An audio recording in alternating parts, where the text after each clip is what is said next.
So occasionally when you're painting, you'll see kind of weird artifacts pop up. And I'll go ahead and delete this layer, and we can make a new layer. We'll make it much smaller, say 256 by 256. Select Add Color. And see, now when we paint, we're seeing a very pixelated image here. But also, you'll see these kind of weird little artifacts and stuff pop up when you try to paint. The UV map, which is kind of a 2D mesh which defines where all the paint is going onto, is too large for the small resolution, and as a side effect, the bleed from the paint strokes will end up like ink bleeding over into an area that it's not supposed to be. So typically making a larger resolution size image will help with that. But also under options here, you see we can set the bleed. And so if you're working with a really small resolution size, say like a 256 by 256 map, which I don't know anything that would use a map that small these days. It's like Nintendo 64 days. But if you're working with a really small map, you're typically going to want to have your bleed down very low, because the probability of your strokes bleeding over into a part of the UV map it's not supposed to is pretty high. Now when you're working with much larger resolution images, like say we bump this up to 4096 here, let's go ahead and delete that layer and add this one here.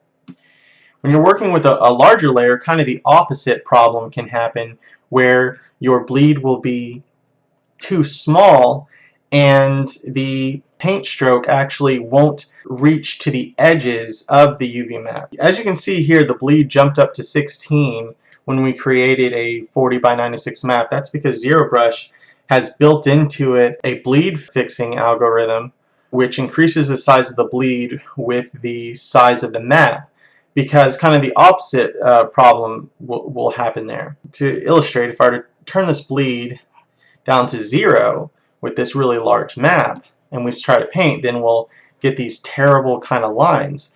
And what's happening here is that the strokes actually don't extend far enough to entirely cover the areas of the UV map that they're getting painted on. So thanks to the ZeroBrush auto bleeder there, we typically don't have to worry about setting that. That will automatically increase appropriately to the size of your map.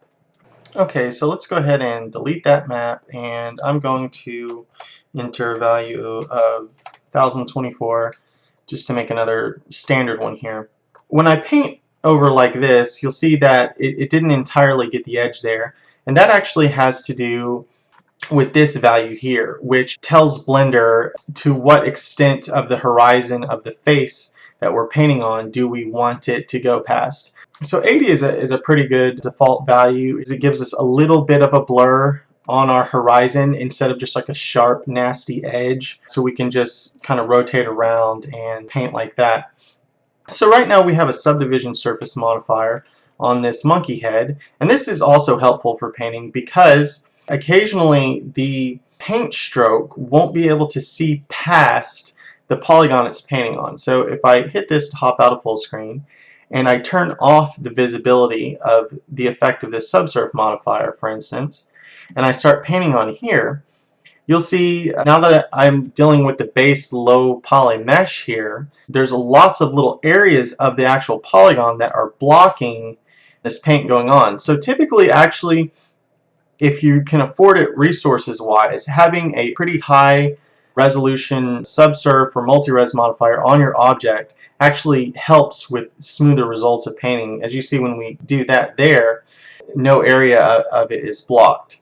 Alright, so I'm going to go ahead and delete that and just add another simple one here and switch this back over to Tools and go ahead and hop into full screen here. There's occasionally areas where it doesn't matter whether you have your subsurf modifier on or off or what resolution size, it just won't seem to work. There'll be like these little spots that you just can't seem to paint. So for instance, I always notice when I'm painting on the Suzanne head, if I paint right here at the ear, you'll notice there's an area that no matter where I paint, I just can't seem to get the stroke onto it. And if I hop out of full screen and if I turn this off even and paint, I still can't get it. So whenever you're having trouble areas like that, what we can do is split the screen and switch one side of it over to the UV image editor, and then we can select the current layer that we're working on, which this one is actually Suzanne color 0.007. Of course, we could rename that at any time by clicking on there. So say we're trying to paint this whole monkey head blue. So I'll zoom out of here and I'll turn on my paint through button, and I'll just real quickly give this object a base color here. Right here at the ear, I have this trouble area. So what I can do to quickly find where that is switch my color over to something that will be easy to find, like red, and I can paint over these areas where the problem is, and then in the UV image editor switch this from view to paint, and then I can use my eyedropper to select whatever color I'm working with, and then paint over all the areas where that red shows up.